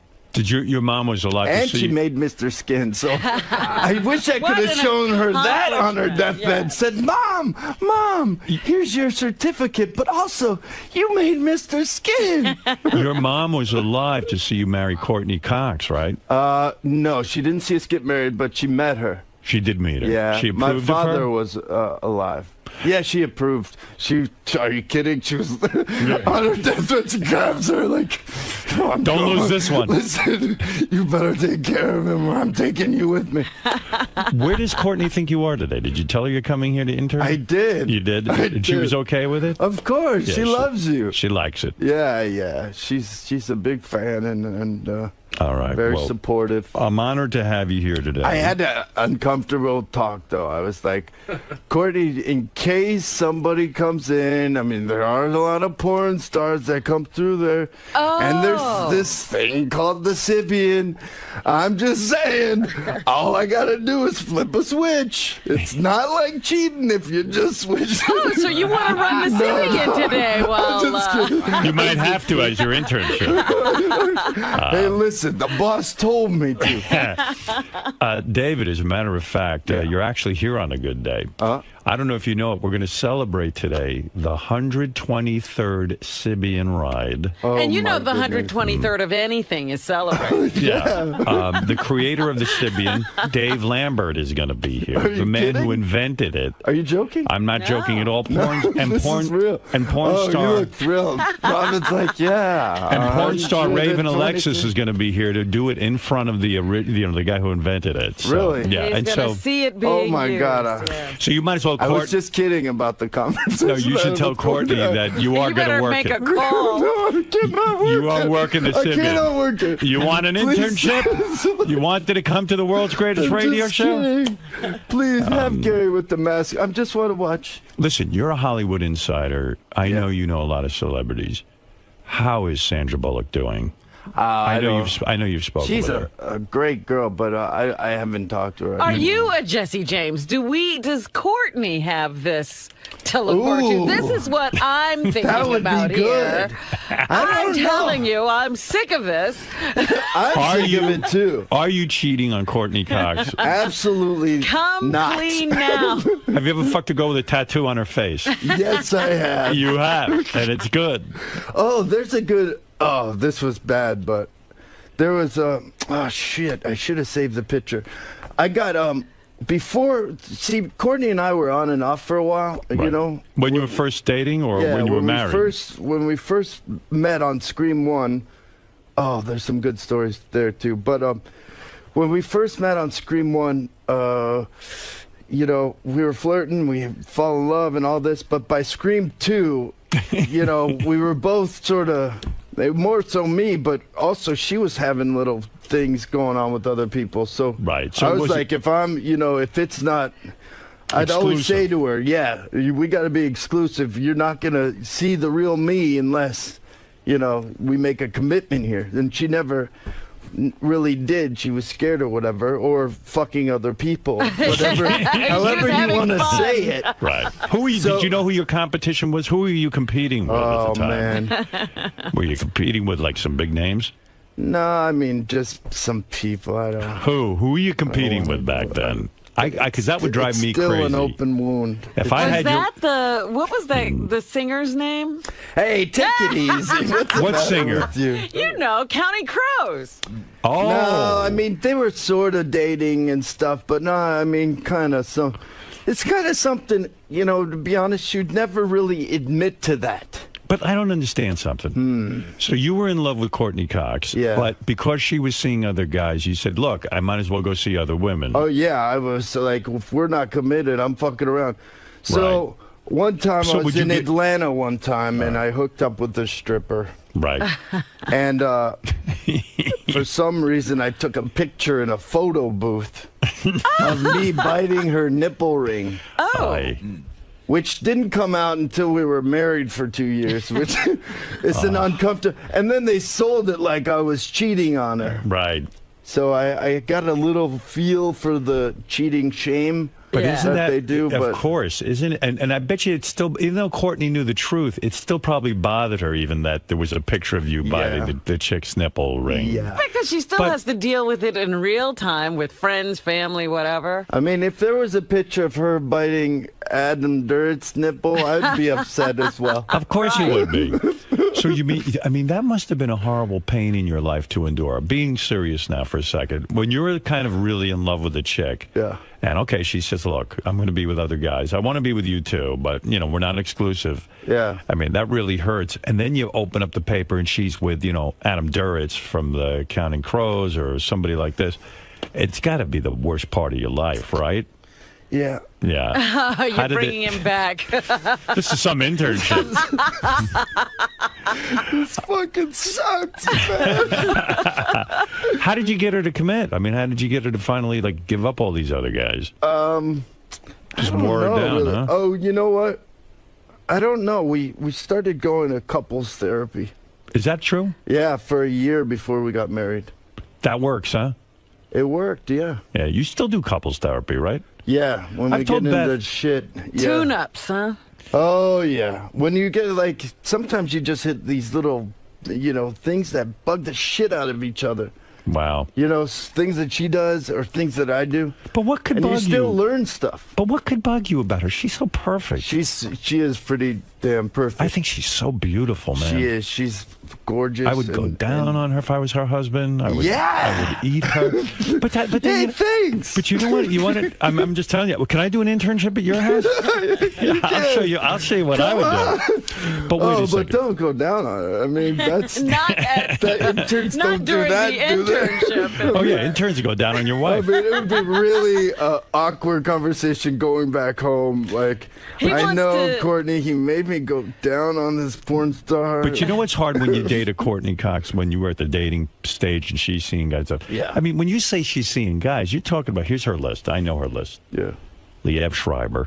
What? No. No? Did she? Christian Slater. I mean, that Maybe would be you didn't get the uncomfortable. list. Christian Slater. You know what? She's never been very honest with the list either. You want the list that we put together?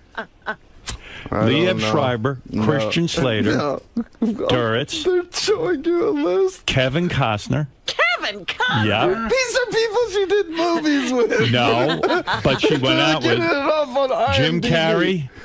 No. David Duchovny. No. Michael Keaton. And yeah. Richie Sambora. Wow.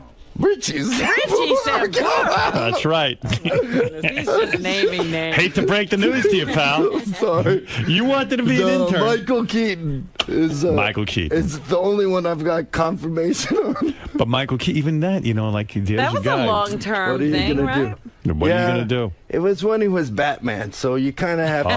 Yep. You know, it's like. But that's, all right, you fucked Michael Keaton, but you also fucked Batman. I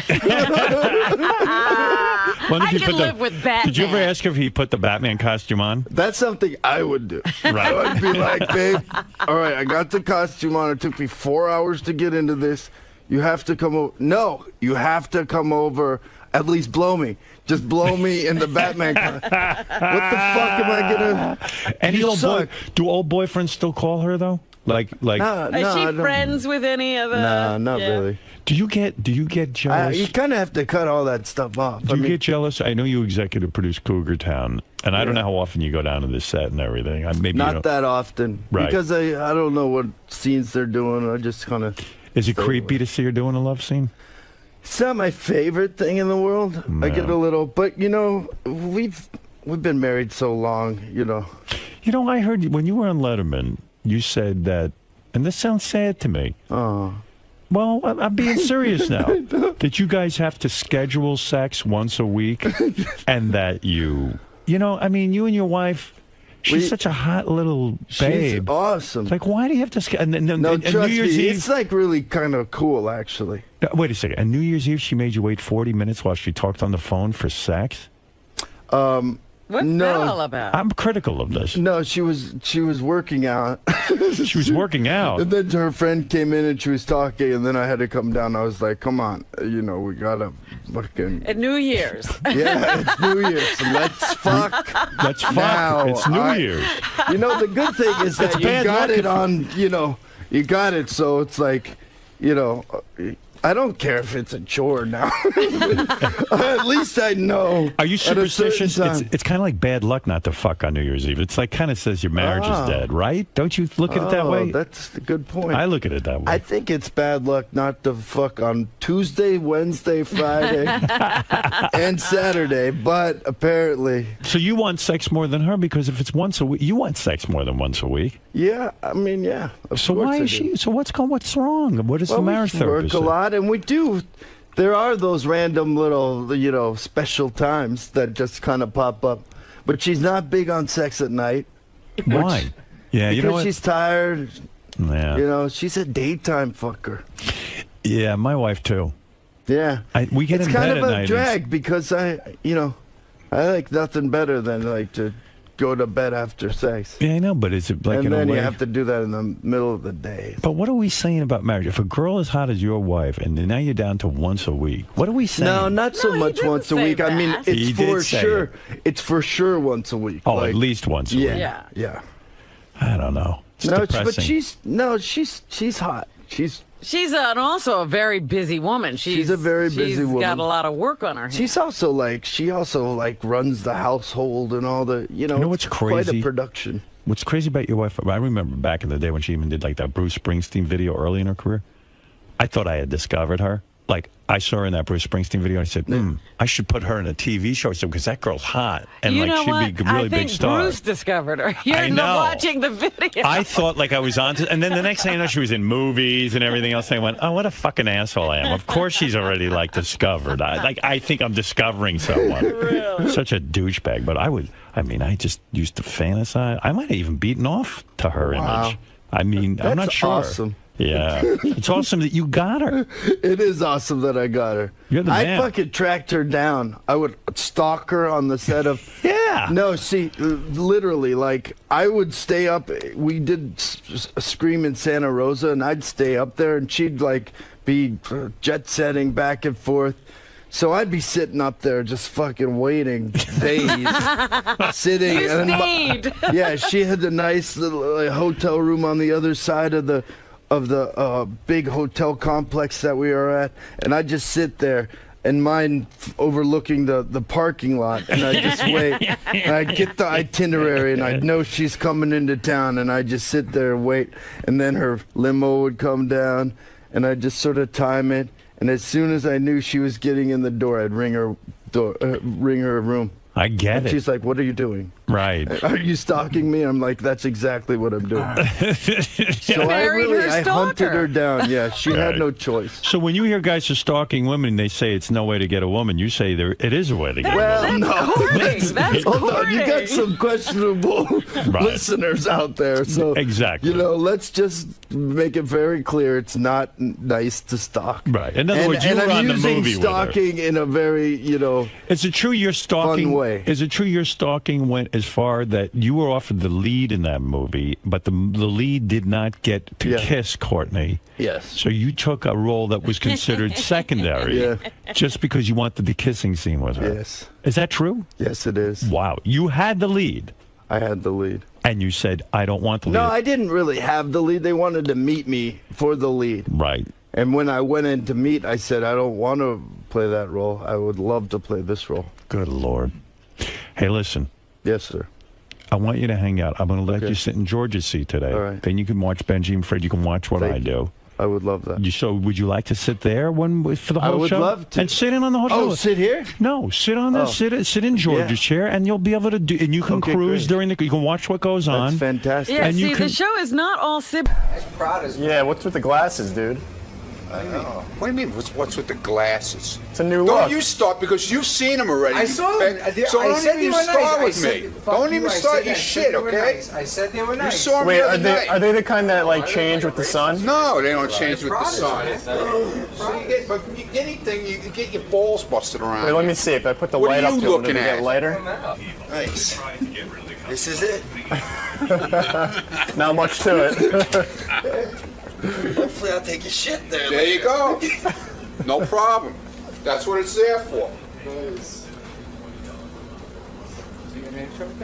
Yeah. What's that? See, he's cool. David said he likes your beard. Did he really? Yeah. Oh, okay. He says he likes it better without the Just for Men in it. He didn't say that. I stupid fucking ass. swear to God. He didn't say You want to that. go ask him? He didn't say that. He didn't say that, motherfucker. How much do you want to bet? He didn't say that. my intern David Arquette is here. He's doing an excellent job. Well, he's an intern who gets to sit in the studio. Yeah. That's a special intern. You know, not too many of my interns get to hang out with Courtney Cox and Jennifer Aniston all the time. That's true. Yeah. He's I've been some trying to intern. get I want, because you complimented her butt. You saw her at an event, and it's been very uncomfortable because I'm like, Jen, can I please just take a picture of your butt to send to Howard? I want her to take a picture of her butt and say, hi, Howard. What'd she say? It's been an uncomfortable conversation. I think I kind of got her on the fence, though. Oh, she's got a great ass. She does. I felt bad for her. When did I start feeling bad for her? No, the don't other feel day? bad for her. She's awesome. There was some- I don't She's know. happy. You remembered she sent you some notes? What was that? Yeah, she that's did? what it was. Yeah.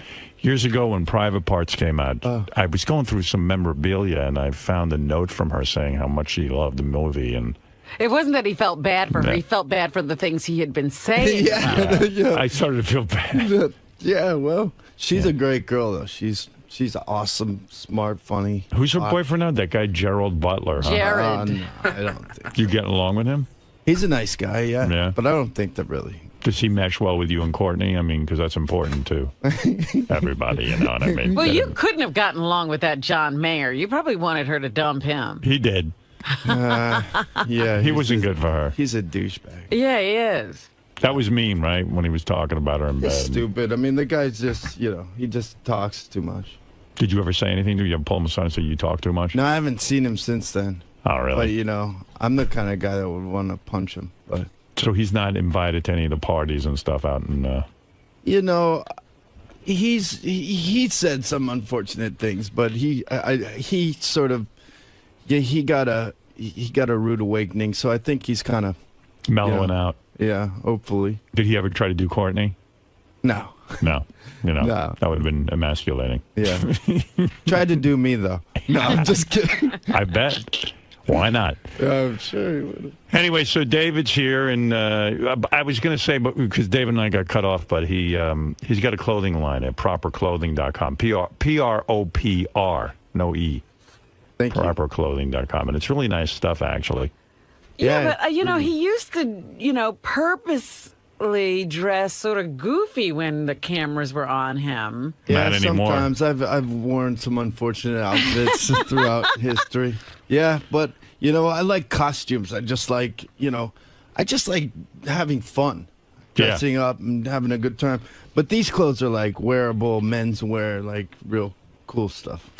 Yeah, and David even said like sometimes when he's having sex with Courtney, he puts on a Batman costume. I'll put on a crazy costume.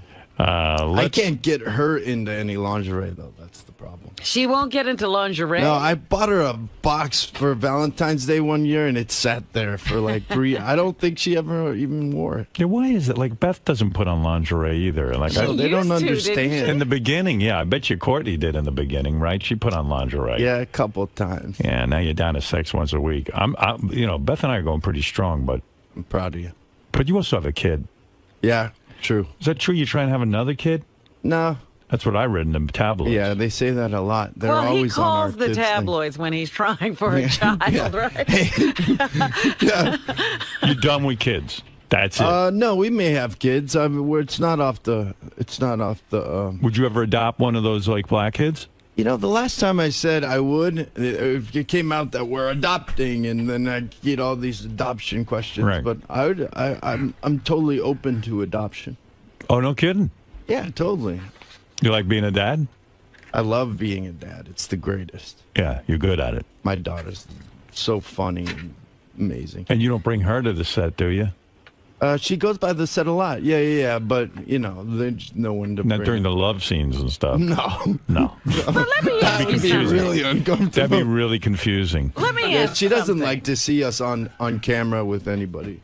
When, you know, I love it when people say, oh, my daughter's wonderful. I love being a dad. My daughter's so funny and amazing. What if she wasn't funny and amazing? Well, every parent. We got a real stinker. This kid sucks. I saw like in the tabloids they were saying that like Courtney's a pain in the ass on the set of Cougar Town, and she No. brings your kid there, and the kid has to have a director's chair to sit in. Really? That's ridiculous. That's what it No, said. they have a director's chair because it's fun for a kid, you know, but it's probably her Right. mom's chair. And no, Courtney's not a pain in the ass at all. They said she had she's a tough businesswoman. Like, she'll, you know, if shit's going wrong, she'll call people out. She's the kind of person, she's so honest that if somebody's fucking with her or something, she'll bring it up right in the middle of a restaurant or on set. She doesn't, she's not a bullshitter. That's good. Okay, they said that she was being a ball buster because you guys built a $15,000 play area for your kid. $15,000? Yeah, on the set. No, no, there's no but play so what? area I mean, on the set. A mom wants to be with her kid. There's no She's play area on the set. That's and she's like a mom, and she's like wants her kid with her. I Yeah. get it. Yeah. It's not so fucking crazy to think that like if she's going to be there 17 hours a day, like why shouldn't the kid have somewhere to play? Yeah. I mean, she's the star and the Yes. producer and everything. I mean, why not? They built you a whole apartment when you were doing Yeah. that. Oh, man, I busted balls when I was working. I made him build me an apartment. I said, if I'm going to be a star of a movie. Gym he never used. Yeah. Nice. I heard your kid fired 2 people on the set. Yeah, she did. She did. That's right? the only problem. So I wonder what's going to happen with your kid if she's going to go into acting. I bet you she does. Or is she going to be one of those Hollywood kids who, you know, just goes to parties and... Oh, God, I hope not. I know. You know, how are you going to prevent that? Who are her friends? I don't know, you know. Well, my family goes back to vaudeville in acting. Right. So it's in our genes. So, I mean, Are you it's not so strict? far-fetched that she'd be interested in performing. I'm probably strict. I'm the strict one, I guess. But do you have a definite bedtime and are there rules and everything? Oh, yeah. And, Does she have chores? She doesn't have chores. Yeah, she has to pick up after herself and Yeah. clean up her room and stuff. That's good. Does She has to get ready to- Courtney undermine you by like you have to be the hard ass and make rules, and then all of a sudden Courtney comes in and she's like nice mommy and says, "Don't worry, don't listen to daddy." No, she doesn't say that, but you know. She undermines you. No, once in a while, like, you know, I'll say, no, you can't have that cookie or something, and then Courtney will say it's all right, and then... Does that drive you crazy? Not so bad. I mean, it's like... That isn't one of the things you bring up in marriage therapy? No, That no. would make me nuts. It would? Yeah, if I'm going to be the dick who says no cookie, and then my wife's going to say... I don't mind being the dick, though, if it's like, you know, for a good reason. I don't... Yeah, but then it makes like daddy's the mean one and mommy's the nice one. Yeah, but it's too simple. I don't know. I don't mind being the mean one. So what gets on your nerves about Courtney? I still never finished that with you when you go into therapy. Like, what do you like? Give me one example. I usually get on her nerves. Oh, is that what it is? No, I mean, you figure out different things that push each other's buttons. What there is something, of course, that gets on my nerves. I mean, I can't think of it at the moment, but when we get a problem... What do you do that gets on her nerves? Seriously. Sometimes when we're arguing, I make it about me. How do you do that? I don't even understand that. I don't either. So because I'm trying to figure it out. I've been accused of that too. Oh, it's like so she'll be pissed at me about something, and then I'll say, "Well, it's like when you fucking do that. That's just like," and she's like, "Oh, great! Now I can't be pissed about that because now you have to be pissed about you." What is it, JD? Oh, looky here. What is it, JD? They've talked about Courtney isn't too happy with his obsession with the Los Angeles Lakers. Oh, but that's silly stuff. Yeah, that's not the deep That stuff ain't they real. deal with. Okay, and never That's mind. that's something they press release. But I know what he's talking I love about. that you came in though Yeah. and just gave me some of those marble mouths. Yeah. It's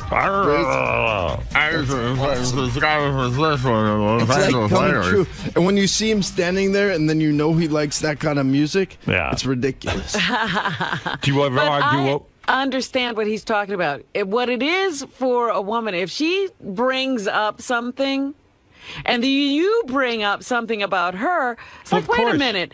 If that was an issue for you, you should have brought it up. Yeah. You Well, shouldn't bring it up because I'm bringing something. It's called fighting back. Yeah. It's called kitchen But the sinking. bottom line is like you don't want to. I mean, I don't want to fight. I don't ever want to fight. So Right, guys don't really when like you that. figure out ways not to push their buttons or figure out ways that you guys get along and she doesn't like if I stay out too late or Oh, do you do that? once in a while. I never do that. I need You to hang do with that. the guys, you're that kind of guy? Yeah, that's probably what the Laker thing is. You know, when Lakers have a lot of games, and when you start going all the time, it's kind of like, geez, you come home after a few beers, and If you I got was your married, 𝗦𝗫𝗄𝗿𝗍 on. Can I be honest with you? If I was married to Courtney, I wouldn't be going to no Laker game. You what? I would be with her all the time. She'd be sick of me. She'd be mad at me for not going to the Laker game. Would you please go out? Yeah. My tongue would be so far up her ass, she wouldn't even be able to walk straight. I mean, wow. That's awesome. Oh, Thanks. goddamn, yeah. You into that at all? No. Putting the tongue up a girl's ass? Have you had your tongue up Courtney's ass? Have you ever put your tongue up Courtney Cox's ass? I tried. You did? tried. Did you? Beth says she doesn't want Oh, wrong hole. that. Beth told me she doesn't want it. No. She doesn't like any of that nonsense. Yeah, no. And I'm fine with that. I really don't want to put my tongue up anyone's ass. Sometimes I get very amorous, though, and I want to do things, intimate things. Yeah. But, I could see a woman be uncomfortable with that. Now, how affected are you by the tabloids? Did you? I don't know up the ass. I'm not a up the... If Courtney wanted you to do that, if she said, listen, I don't know. lick me Up the everywhere. ass is not a... You wouldn't do it? No. Wow. But not up I the would. ass. I would go. I mean, like a little... I'd go an inch up her ass. Oh. With your tongue or a finger? Oh, no, my tongue. Wow. Up Courtney's ass? Yeah. It's pretty clean. What about back you, there. Robin? Do you enjoy that? No, sort of I thing? don't want any tongues anywhere near that. She likes anal. She likes a dick in her ass. Stop it. You do. I had it a few times. That doesn't And you mean I'm loved in it. love with And it. you weren't even lubricated. Stop I just like that I'm seeing this in person. That's I love that we're But talking no, I about wanted it. to ask that question about the tabloids because the other day, there were those stories that there was a sex tape with the Dirty Sanchez with Sandra Bullock and Jesse James. Yeah, what do you know about and that? you were starting to think maybe I should be doing these crazy things to Beth. Yeah, maybe I should give her Dirty Sanchez. Yeah, Courtney wasn't down, but she got really pissed about the Dirty Sanchez. She was like... She doesn't like it? Yeah, we had to go right to therapy. It was a big problem. Honestly, did your refusal to eat her ass come up in counseling? Rhonda, you're on the air in Cleveland. Hey now. This show is awesome, and you've got to get David Arquette to come in back like next week and chain him up and keep him there all week. David Arquette is welcome to sit in anytime he wants. He knows that. I've told him that in private email. The guy's a funny guy. I like him around. He gives What me... an awesome follow-up to _𝗏𝗍. Right. David, you did well today. Oh, thank you, buddy. You didn't get on anyone's nerves. You see? Tell Courtney that. No need for therapy between us. Thank you. So, David, how was it sitting on the show today? That was a dream come true. It was fantastic. I had such a blast. Seeing the behind the scenes, you could never. And we just came from Chicago where we celebrated the 40th anniversary of Apollo 13. Jim Lovell was the commander of that, and I know Jim very well, because he and I flew together in space in November 1966. And then I was his backup on the Apollo 8 mission that flew to the moon Christmas time, 1968. A very significant mission. Neil Armstrong and I were on the backup crew. And then if the next two missions after Apollo 8 were successful, our crew would be given the assignment to land on the moon, which we did in July 20th, 1969. Now, what do you expect from this interview? What do you think Howard's going to be mostly interested in? Well, everybody who has a show is interested in show business, and that's appealing to the listeners in an exciting way, which will keep them tuning in to listen to the sponsors or whatever it is that promote the program. And obviously that's what Dancing with the Stars was all about. It's a show, it's show business, and they're interested in selecting interesting people to be on that, and I happen to agree with them that I think I'm a very interesting person. We have a real man who's going to walk in the room, a guy I admire, a man I think is someone who should be celebrated, saluted. This is a man's man, a brave man. He's no pussy. Medicated Pete's coming back? No. The great Buzz Aldrin, who was the second man to walk on the moon. Yes, a brave and generous man. What's braver, going on Dancing with the Stars or going on the moon? I think going on the moon. Going on the moon. There you go. Nobody died. Anyway, I really do mean that this is a guy. This is a real hero. That's a hero. Look at this guy. That's a hero. There you go. I'm going to applaud you. Stand up. I am. I'm sitting down. He's standing up. I love you. I love you, man. Buzz. I mean, Mr. Aldrin. I love you. Thank you. What are you calling him Buzz? I'm saluting you, man. Are we going to have an affair? Listen, I don't go that way. I know you do, but but you're still a hero to me. That's you know great. what? You know what I think about sometimes? Have a seat. How old were you when you went to the moon? 39. Okay. 39 years old. You got your whole life ahead of you. You're in love and all this and that. And you stick yourself in one of those rotten tin cans and you go up into space. What were you thinking? You're a brave man. You know, I don't have the balls even to go to California on a commercial flight. One thing leads to another. What do you mean? Well, what I mean is that I was born in 1930, and my father was an aviation pioneer. Was your old man? Did your old man push you into aviation in a way? No, but the people he associated with were pioneers in aviation, and I just grew up with the names of Howard Hughes and Amelia Earhart and the Wright brothers. And did you have a fear of flying at any point and how to overcome that whole thing? No, I had my first ride in 1932. I was 2 years old. That's brave. Yeah, well, he was brave from the start. I think I may have You fought got in a the war, little, right? Got a little aviation sickness. But you fought combat missions, didn't you? I mean, you flew a plane in combat. Yes, I was at West Point. Yeah. And going into my senior year, several of us who stood pretty high in the class were given an opportunity to have a conducted tour of the Far East. Yes. General MacArthur's occupation of Japan. Yes. So we got over there in July. Right. And stayed in the BOQ, Bachelor Officers Quarters. Yes. Did you get the next morning? Wait a minute. The next morning, under the door was the Stars and Stripes that said North Korea invades South Korea. Right. That was the 25th of June. Right. 25th of June, 1950. And 3 years later, I spent the whole year of 1953 in Korea during the Korean War. So you got to go up in a plane and fire crap, bullets, bombs, I don't know, on these Koreans. 50 caliber. Look at you. 6 of them. Did you take out the enemy? Yes, 2 of them. 2 of them? 2 of them. You are such a goddamn man.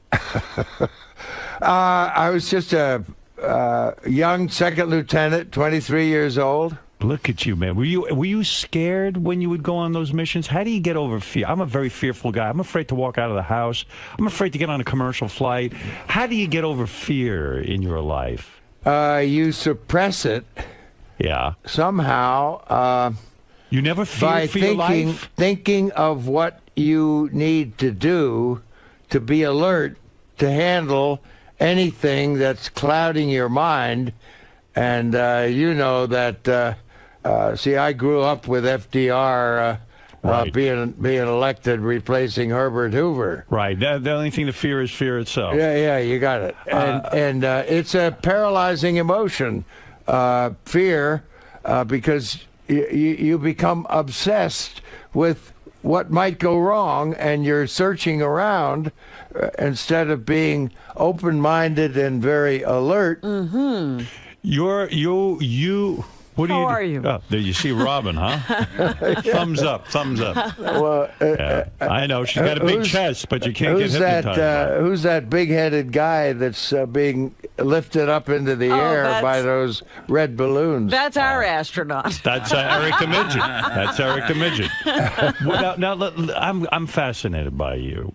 Your father was a pilot, and he wanted you to be the first man to walk on the moon. Isn't that the truth? He lobbied. Wasn't he running anything? How could he do that? No, he lobbied NASA and said, I want my son to be the first man to walk on the moon.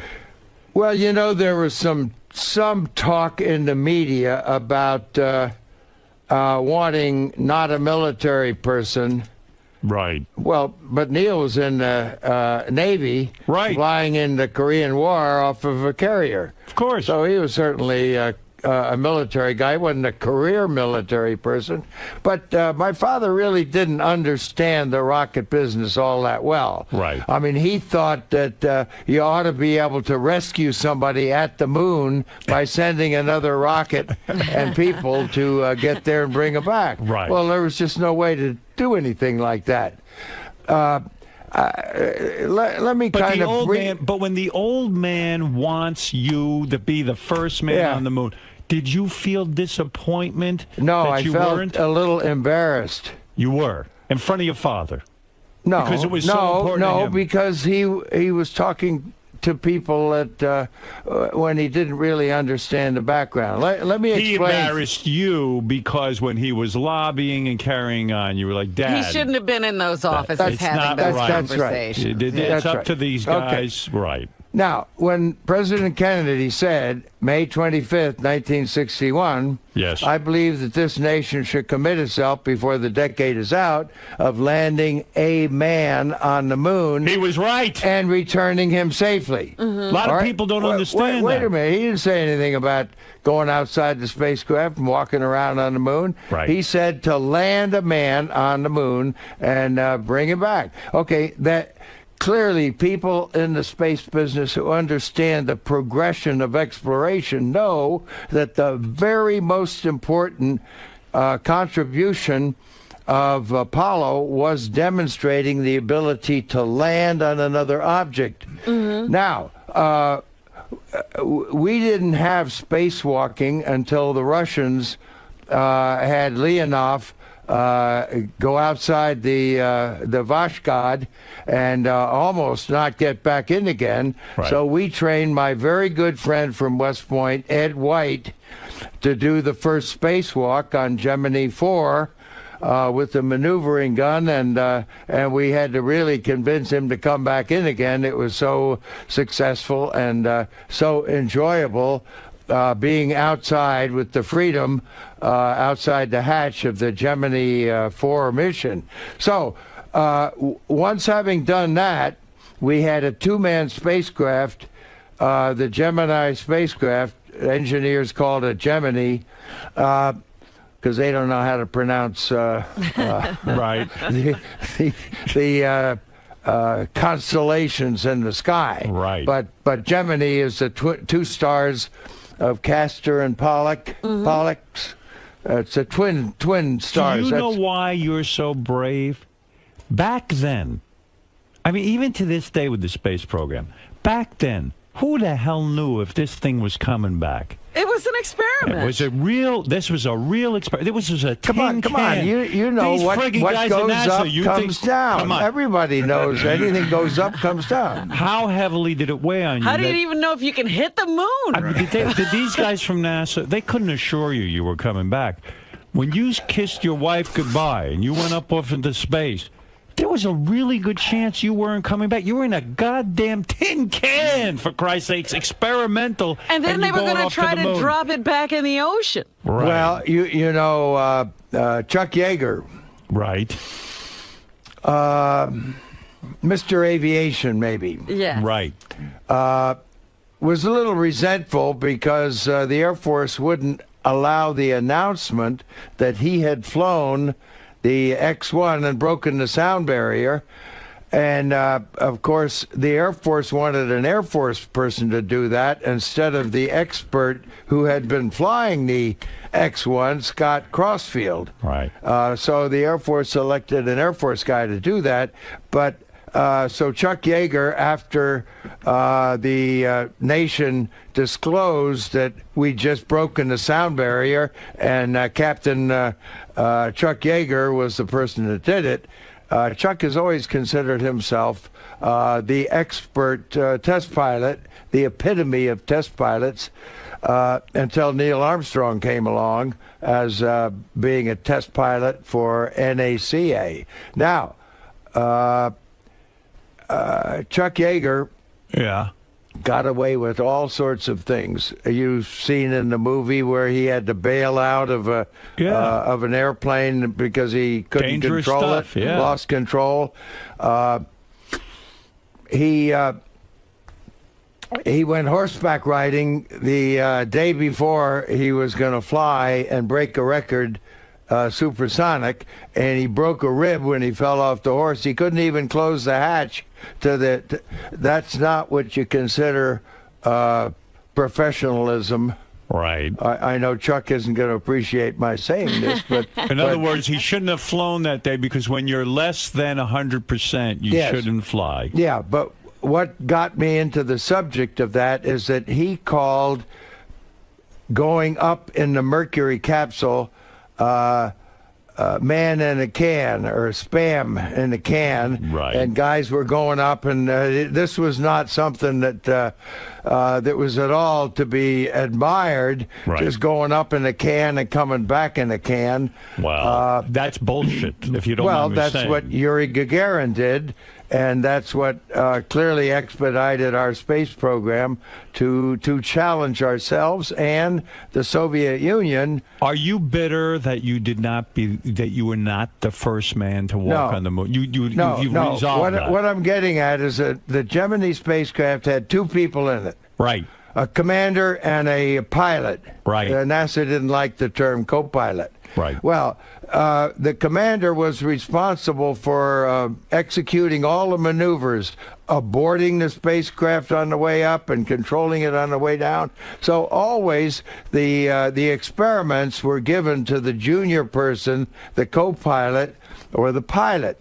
So it was determined that to demonstrate spacewalking, that we would put one person outside, and it was not going to be the commander, it was going to be the junior person. Right. All right? Yeah. So when you go and face the future plans of landing on the moon, you have several choices. Number one is you land, take pictures out the window, control robots, but don't go outside. Right. You know, it's hazardous out there. Yeah, dangerous. Or you can send one person out there the way that we did. You know, they have no air on the moon. I don't know if you know that. I know that. I know that. Yeah. I don't know if you knew Some that. people don't know that. Yeah, but, right. You can send one person out there in which the precedent set by the Gemini program would be the commander would stay inside and the junior person, the lunar module pilot, would go outside. Right. So that could have been a plan.